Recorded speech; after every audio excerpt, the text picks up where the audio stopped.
这个农历的7月，拄到这种的卡盒，互人惊破胆。新竹的外海竟然来发现一台无人驶的船啊！渔民是话要惊死，赶紧来通报。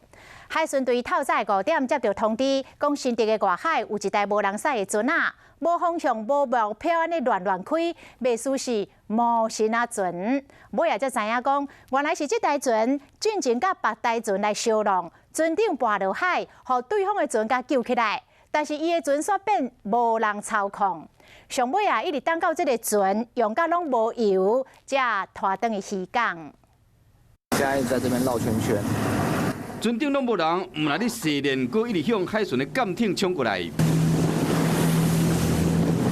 原来这条渔船啊，伫昨透早5点伫新竹外海，甲另外一台渔船啊受压，船长落落海了后被救起来，因为船就敢若幽灵船同款，伫海中乌白驶。有没有在无谢谢？经过4点外钟，一直到油用了了后，船才总算停落来。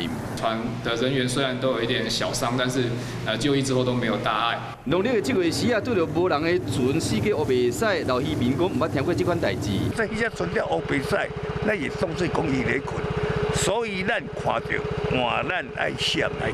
尾手这条船伫海巡的协助下，拖到安全的海域，并且载互转去新竹渔港，才结束这场海上的惊魂记。